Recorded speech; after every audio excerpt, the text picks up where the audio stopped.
क्या आपको पता है कि हमारे पड़ोसी देश नेपाल में 10,000 करोड़ का एक ऐसा मेगा प्रोजेक्ट बन रहा है जो सुनने में किसी हॉलीवुड की साइंस फिक्शन फिल्म जैसा लगता है। जब भी हम नेपाल के बारे में सोचते हैं तो हमारे दिमाग में माउंट एवरेस्ट, खूबसूरत वादियों और पशुपतिनाथ मंदिर की तस्वीर आती है। लेकिन आज नेपाल की कहानी सिर्फ टूरिज्म तक सीमित नहीं है। नेपाल आज एक बहुत बड़े इंफ्रास्ट्रक्चर और डेवलपमेंट रेवोल्यूशन से गुजर रहा है। ये सब अभी नेपाल में निर्माण हो रहे वास्तविक मेगा प्रोजेक्ट हैं जो इस देश का पूरा नक्शा और भविष्य बदलने की ताकत रखते हैं। लेकिन यहाँ सबसे बड़ा सवाल ये उठता है कि क्या ये प्रोजेक्ट्स वास्तव में नेपाल को बदल देंगे या फिर ये भी सिस्टम की कमियों के कारण एक और अधूरा सपना बनकर रह जाएंगे। इस वीडियो को अंत तक जरूर देखिएगा, क्योंकि आज हम जिन प्रोजेक्ट्स की बात करने वाले हैं उनमें से नंबर 1 प्रोजेक्ट तो नेपाल को पूरे साउथ एशिया का फ्यूचर एनर्जी सुपर पावर बना सकता है। तो चलिए अपनी सीट बेल्ट बांध लीजिए और इस शानदार सफर के लिए तैयार हो जाइए। काउंटडाउन शुरू करते हैं। प्लीज हमारे चैनल को सब्सक्राइब करें और अपना सपोर्ट दिखाएं। Number 5, Sikta irrigation project. Nepal के कृषि क्षेत्र का नया सवेरा।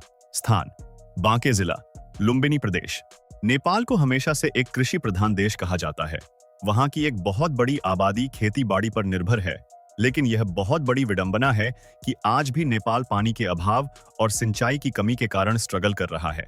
मानसून के समय में वहां बाढ़ आ जाती है और सर्दियों में भयंकर सूखा पड़ जाता है। इसी साइकिल ने नेपाल के कृषि उत्पादन को सालों से कमजोर बना रखा है। किसान पूरी तरह से आसमान की तरफ देखते रहते हैं। बारिश अच्छी हुई तो उत्पादन अच्छा, और अगर बारिश कम हुई तो किसान की हालत संकटपूर्ण हो जाती है। इसी अनस्टेबल एग्रीकल्चर सिस्टम को स्टेबल बनाने और इस बड़ी समस्या का समाधान करने के लिए शुरू हुआ सिक्टा इरिगेशन प्रोजेक्ट।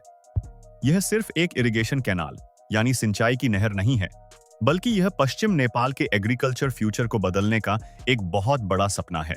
इस परियोजना का मुख्य उद्देश्य खेती को मॉडर्न बनाना है। इस परियोजना के पूरा होने के बाद बांके जिले के एक बहुत बड़े भूभाग में कंट्रोल्ड इरिगेशन पॉसिबल हो जाएगा। इससे मॉडर्न फार्मिंग टेक्नोलॉजी का प्रयोग करना आसान होगा और एग्रीकल्चर प्रोडक्टिविटी कई गुना मल्टीप्लाई हो सकती है।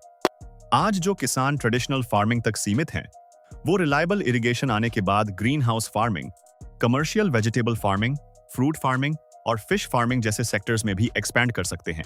अगर यह प्रोजेक्ट पूरी तरह से सफल रहा तो 40,000 से ज्यादा हेक्टेयर जमीन पर मल्टी क्रॉप फार्मिंग पॉसिबल होगी। धान, गेहूं और सब्जियों का प्रोडक्शन इंक्रीज होगा, जिससे किसानों की इनकम में शानदार ग्रोथ होगी और फूड इंपोर्ट पर नेपाल की डिपेंडेंसी बहुत कम हो जाएगी। इसकी अनुमानित लागत लगभग 52 अरब रुपए है और इसके कई सेक्शन का निर्माण कार्य पूरा हो चुका है।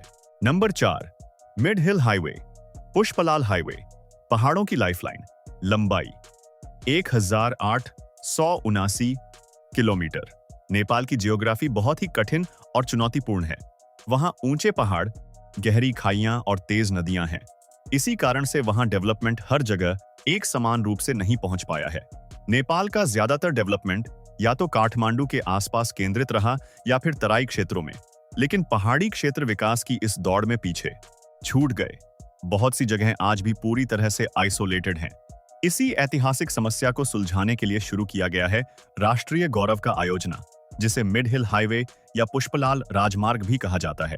यह प्रोजेक्ट बहुत हिस्टोरिक है क्योंकि यह हाईवे नेपाल के मध्य पहाड़ी क्षेत्र को पूर्व से लेकर पश्चिम तक जोड़ने का लक्ष्य रखता है। पांचथर से लेकर बैथडी तक की कनेक्टिविटी से बहुत सारे पहाड़ी जिले एक दूसरे से जुड़ जाएंगे, जिससे एक रूरल इकोनॉमी इंटीग्रेशन बनेगा। आप खुद कल्पना कीजिए, जिस यात्रा में पहले 2 दिन लग जाते थे, अब वो कुछ ही घंटों में संभव हो सकेगी। इसका इकोनॉमिक इम्पैक्ट बहुत विशाल होने वाला है। यह हाईवे नेपाल के डेवलपमेंट पैटर्न को पूरी तरह से बदल सकता है। इसके पूरा होने के बाद हिल डिस्ट्रिक्ट्स भी मेजर इकोनॉमिक नेटवर्क में जुड़ जाएंगे। पहाड़ों के स्थानीय उत्पादन जैसे कॉफी, हर्ब्स, फ्रूट्स, हनी और ऑर्गेनिक वेजिटेबल्स अब बहुत ही आसानी से नेशनल और इंटरनेशनल मार्केट तक पहुंच सकेंगे। इसकी अनुमानित लागत लगभग 80 अरब रुपए है। इसके कई सेक्शन कंप्लीट हो चुके हैं और कुछ क्षेत्रों में निर्माण कार्य अभी भी जोरों पर है। Number 3, east west railway.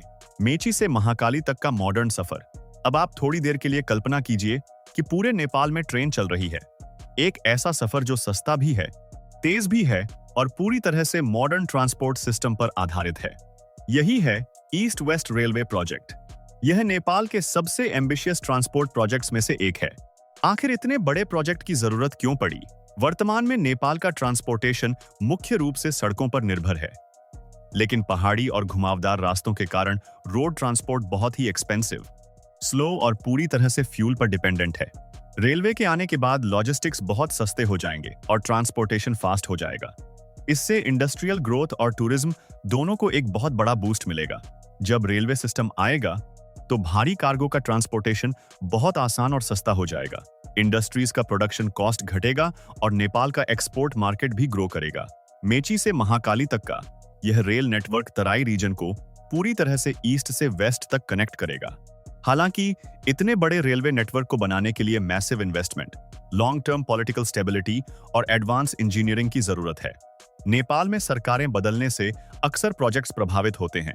इसीलिए जनता के मन में यह सवाल रहता है कि क्या यह प्रोजेक्ट कभी हकीकत बन पाएगा? इसकी अनुमानित लागत लगभग 8 से 10 खरब रुपए है और फिलहाल कुछ सेक्शंस में ट्रैक कंस्ट्रक्शन और डीपीआर का काम जारी है। Number 2, Nijgadh international airport. Nepal का ग्लोबल गेटवे और मेगा एविएशन हब। स्थान 12 जिला। अब हम बात करते हैं नेपाल के सबसे ज्यादा कंट्रोवर्शियल लेकिन सबसे ज्यादा एम्बिशियस प्रोजेक्ट की, और वह है निजगाड इंटरनेशनल एयरपोर्ट। यह सिर्फ एक एयरपोर्ट नहीं है, बल्कि यह नेपाल का दुनिया के साथ जुड़ने का एक ग्लोबल गेटवे बनने का सपना है। इसकी जरूरत क्यों महसूस हुई? नेपाल का मुख्य इंटरनेशनल एयरपोर्ट त्रिभुवन इंटरनेशनल एयरपोर्ट पहले से ही बहुत ज्यादा ओवरलोडेड है। वहां कैपेसिटी लिमिटेड है, एयर ट्रैफिक का प्रेशर बहुत ज्यादा है और उसे एक्सपैंड करने की लिमिटेशन है, क्योंकि वह शहर के बीचों बीच है।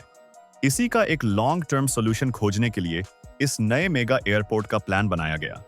नेपाल टूरिज्म के मामले में एक बहुत ही अमीर देश है, लेकिन इंफ्रास्ट्रक्चर की लिमिटेशन के कारण इसकी ग्रोथ रुकी हुई है। अगर यह मेगा एयरपोर्ट सफल हो गया तो टूरिस्ट अराइवल कई गुना बढ़ जाएगा, होटल सेक्टर में बूम आएगा, रेस्टोरेंट बिजनेस ग्रो करेगा और ट्रैकिंग इंडस्ट्री में भयंकर एम्प्लॉयमेंट जनरेट होगा। लेकिन इस प्रोजेक्ट का सबसे बड़ा चैलेंज है एनवायरमेंटल कंसर्न। विकास तो सबको चाहिए, लेकिन प्रकृति को भी बचाना जरूरी है।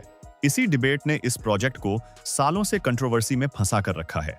बहुत से एक्सपर्ट्स का मानना है कि नेपाल की इकोनॉमी के लिए यह एयरपोर्ट बहुत जरूरी है, लेकिन पर्यावरण प्रेमी सवाल उठाते हैं कि क्या विकास के नाम पर इतने बड़े पैमाने पर जंगलों को काटना और प्रकृति का विनाश करना स्वीकार्य है? इसी बहस के कारण प्रोजेक्ट की स्पीड स्लो है। इसकी अनुमानित लागत 3 से 5 खरब रुपए के बीच है और अभी इस पर प्लानिंग और पॉलिसी लेवल के डिस्कशन जारी हैं। Number 1, Solu hydro power project, future energy super power. स्थान सोलुखुम्बु रीजन। नेपाल पानी के मामले में दुनिया के सबसे धनी देशों में से एक है, लेकिन यह बहुत ही निराशाजनक था कि दशकों तक लोड शेडिंग यानी बिजली कटौती ने देश की इकोनॉमी को थाम कर रखा था। आज वो परिस्थिति बहुत तेजी से बदल रही है और इसका एक सबसे पावरफुल उदाहरण है Solu hydro power project. Solukhumbu region सिर्फ माउंट एवरेस्ट की ट्रैकिंग के लिए ही प्रसिद्ध नहीं है, बल्कि यहाँ विशाल हाइड्रो पावर पोटेंशियल भी मौजूद है। सोलु कॉरिडोर में इस समय विभिन्न हाइड्रो पावर प्रोजेक्ट्स विकसित किए जा रहे हैं। नेपाल का हाइड्रो पावर पोटेंशियल दुनिया भर में उल्लेखनीय माना जाता है, लेकिन इतने सालों तक नेपाल अपने इस वाटर रिसोर्स का पूरी तरह से इस्तेमाल नहीं कर पाया था। हाइड्रो पावर का मतलब सिर्फ घरों में बिजली का बल्ब जलाना नहीं है, यह एक long term national wealth creation का जरिया है। अगर नेपाल अपनी जरूरत से ज्यादा बिजली पैदा करके एक एनर्जी एक्सपोर्ट नेशन बन जाता है, तो वह हर साल अरबों रुपए की फॉरेन करेंसी कमा सकता है। भारत और बांग्लादेश जैसे देशों में नेपाल की बिजली एक्सपोर्ट होने लगी है और इससे नेपाल का ट्रेड डेफिसिट बहुत तेजी से कम होगा। जब देश में सस्ती और रिलायबल इलेक्ट्रिसिटी होगी, तो मॉडर्न इकोनॉमी का सपना सच होगा। फैक्ट्रियों का एक्सपेंशन होगा, आईटी सेक्टर ग्रो करेगा और इलेक्ट्रिक ट्रांसपोर्टेशन का फ्यूचर मजबूत होगा। हालांकि हाइड्रो पावर प्रोजेक्ट्स में भी कई चैलेंज हैं, जैसे कि डिफिकल्ट टेरेन, ट्रांसमिशन लाइन के इश्यू, इन्वेस्टमेंट की कमी और नदियों में पानी के फ्लो का बदलना। लेकिन इसके बावजूद यह प्रोजेक्ट नेपाल के लिए एक गेम चेंजर है।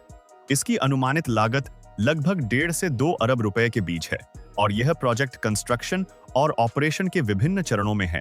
तो दोस्तों, ये थे नेपाल के वो 5 मेगा प्रोजेक्ट्स जो इस देश का भविष्य लिखने वाले हैं। अब आप लोग कमेंट करके बताइए कि आपको इनमें से कौन सा प्रोजेक्ट सबसे ज्यादा पावरफुल और इम्पैक्टफुल लगा और आपको क्या लगता है कि इनमें से कौन सा प्रोजेक्ट सबसे ज्यादा रिस्की है या कभी पूरा नहीं हो पाएगा। क्या ये प्रोजेक्ट्स वास्तव में नेपाल को बदल सकते हैं? अपने विचार कमेंट सेक्शन में हमारे साथ जरूर शेयर करें। अगर आपको यह वीडियो इंफॉर्मेटिव और इंटरेस्टिंग लगा हो तो इसे लाइक करें और अपने दोस्तों के साथ शेयर करें। तो चैनल को सब्सक्राइब करना ना भूलें ताकि आप वो शानदार वीडियो मिस ना करें। वीडियो देखने के लिए आपका बहुत बहुत धन्यवाद।